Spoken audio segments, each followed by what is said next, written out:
You know the old saying, stranger things have happened? Sure. I wonder what the strangest thing to ever happen was. Black Rage? No. Okay, so anyway, I was a senior in high school, okay?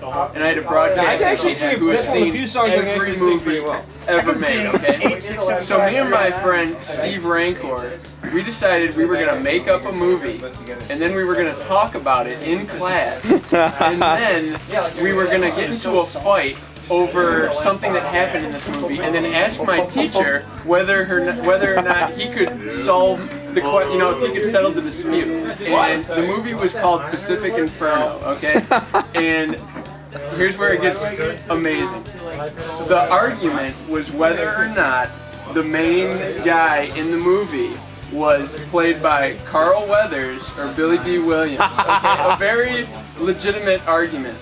So we get into the argument in class, and we're like, "Hey, Steve, who played the lead in Pacific Inferno?" And he was like, "Well, it was Billy D. Williams." I'm like, "No, I think it was Carl Weathers." And so we go, "Hey, Mr. Ellis, did you ever see Pacific Inferno?" And he's like, "Yeah, I did." And we're like, "Okay, so who played the lead? Was it Carl Weathers or Billy D. Williams?" And straight face, he goes, "No, it was Jim Brown."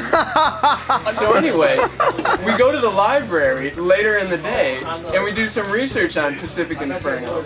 Turns out it's a real movie, and it stars Jim Brown. Oh, yeah. So not only has he seen every movie ever made, he's seen every fake movie you've ever thought of. That asshole. So that is because you make up a fake movie, it comes into existence. Yes. And actually, so the second you guys conceived of that, then reality changed. Reality changed. Back in the 70s, they made a blaxploitation film into existence starring Jim Brown. so that he wouldn't feel dumb. So anyway, getting back to how I started, stranger things have happened. That is the strangest thing that has ever happened. Nothing goes beyond that. All right. That is the first. That is, just now. This was part of the vid blog.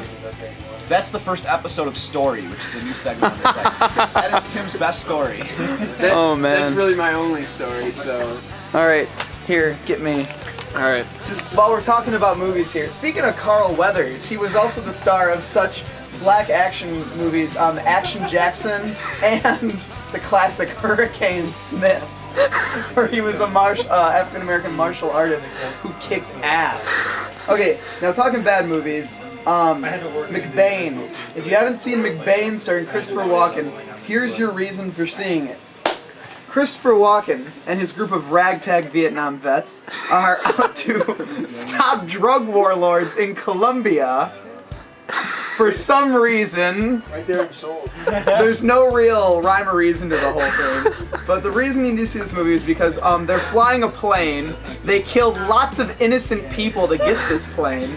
Although that's broached very lightly.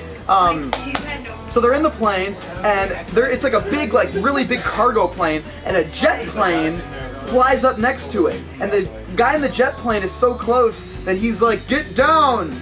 Get down!" And then McBain, clever as he is, played by Christopher Walken, I should add that, goes, "What? We can't hear you, we can't hear you, we can't hear you." So the guy's like, "Get down." So what does McBain do? McBain pulls out a pistol. Now what does he do with this pistol? Inside the cockpit, he turns and he shoots the gun. Now this bullet, McBain's bullets are magical, and this bullet magically travels through the glass without breaking it and depressurizing the flame, thus sending them to their fiery deaths. But no, that's not how McBain goes down. This bullet magically travels through glass, through air at however many 100,000, I'm not good at that aerodynamics, in the air. It travels through that and then doesn't break the glass of the jet fighter's plane, goes through his helmet, kills him, and then you see the plane start to spiral, but since they couldn't afford the footage to crash the plane, it cuts away and then cuts back to stock footage of fire coming up from the ground, because that plane has crashed. McBain and his cohorts safely make it to Colombia, and everybody there welcomes them, cheering. But they haven't really done anything except kill that one plane. So I assume the flyer of that plane, he's got his own story to tell. And thus, that's a minute and a half of McBain. This movie is an hour and 50 minutes long. And it is pure comic gold. And every time it cuts to McBain, he's going, The best is Walken's reaction when his friend gets shot by Presidente, which they would never show on TV. Oh yeah, they show a guy's brains get blown out on public television. Another great thing is you see the president when his fishing gear, because they humanized him in this movie. The president with his two advisors, they're just old, so you assume they're political of some sort.